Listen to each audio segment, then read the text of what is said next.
Carnell Tate is the best receiver in the NFL draft. I am telling you right now. I'm not the only one saying it. Mel Kiper is saying it. Phil Yates is saying it. People on ESPN is saying it. If you know, you know. But the end of the day is this. If you let a 40-yard dash time change your entire opinion on a player who people have been saying is the best in the draft, you're not watching the game of football. I mean, some of the takes on Twitter are just hilarious. Oh my goodness. He ran a 4.53 40. He is no longer good at football. He should fall out of the top 10. We're basing a 40-yard dash time on a player's ability to play football. If you watch Carnell Tate, I've watched every single snap and every single down that he played football at the Ohio State University because I'm an Ohio State fan. Now, I have a biased opinion when it comes to this. I am a fan that talks about sports, so I can have a biased opinion, but I watched every down. He is elite. You know who was fast? Anthony Schwartz. Remember that guy? How did that pan out for the Cleveland Browns? It didn't pan out very well. There was another guy that played in Cleveland who ran a 40 time that wasn't so good. His name was Josh Gordon. His 40 time, let me take a look really fast. Let me look at my numbers. His 40 time was 4.52. 4.52. On the field, he was a lot faster than that. When the pads and the helmet came on, he was an animal. Now, you want to tell me, well, Josh Gordon runs a 4.52. I don't want to pick him. That's not how it went.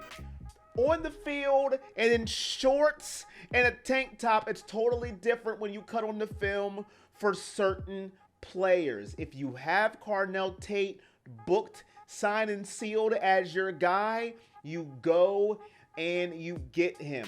And a couple more numbers for you, just to reiterate the point of the 40-yard dash, and it could be a little overrated. Here are some numbers of receivers who are elite in the NFL or were elite at one point in time that is similar to Carnell Tate's size. CeeDee Lamb, he ran a 4.5 flat. T. Higgins, he ran a 4.59. Keenan Allen, he ran a 4.58. Cooper Kupp, he ran a 4.62.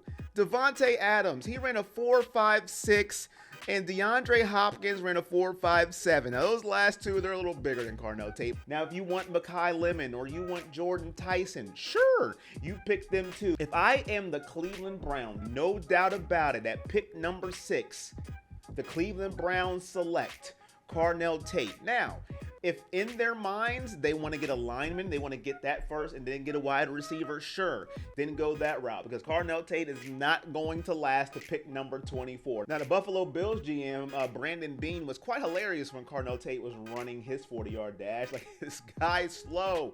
He's no good. I wouldn't take him early at all. It was tongue-in-cheek because he knows how good he is.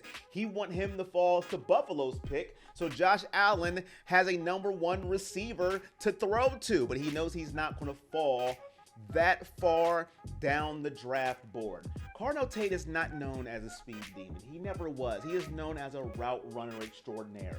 He can go get the ball at his highest point. He will make defenders look silly. I've also seen, well, he was a number 2 at Ohio State.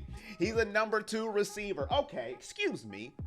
Before Jeremiah Smith landed on campus at Ohio State, Carnell Tate was going to be the number 1 receiver. He was the one being talked about. But when you have a once-in-a-lifetime, once-in-a-generation player like Jeremiah Smith walk into your campus, every other player that's a receiver, they go down on the depth chart. That's just how it happens. Jeremiah Smith is going to be a number 1 receiver in the NFL. They want to draft him right now out of his sleep. He is sleeping right now as I'm recording this, and there are GMs watching his sleep patterns. They're going, how does he snore? Will it help him? Will it hurt him? They are watching him right now. So miss me with that. He was a number 2 at Ohio State. Every receiver in college football would have been a number 2 at Ohio State because they had Jeremiah Smith. Jeremiah Smith right now, when he walks onto an NFL field, there's about half of the teams in the NFL, their depth chart goes down 1 because he's going to be their number 1 receiver. So miss me with that notion. The point of this video is this. Carnell Tate's 40-yard dash has nothing to do with how he should be drafted. If you are a smart evaluator and you know the game of football, his shoulder pads, his helmet, and his skills are elite. And to me, in my opinion, just a fan, he is the best receiver in the draft and should be drafted as such if the Browns are smart. Now, that's another story for another day. If they go receiver first, they should pick him at number 6. I can only hope, I can only pray that happens. You let me know, what do you think about the whole Carnell Tate thing? Is the 40-yard dash a big deal? Am I off my rocker and maybe it should drop him out of the top 10? It is nice talking about it. I can't wait till the draft. I believe it's April the 23rd. We finally have the NFL draft. We will see what the Browns will do with all of their picks, how they retool, how they reload. And if you're here this far, hit that like button, hit that share, subscribe if you're new, turn on your notifications, comment below. At the end of your comment, to let me know you've lasted this long. Hashtag 40-yard dash. And until next time, the Dog Check channel, it's all love. Peace.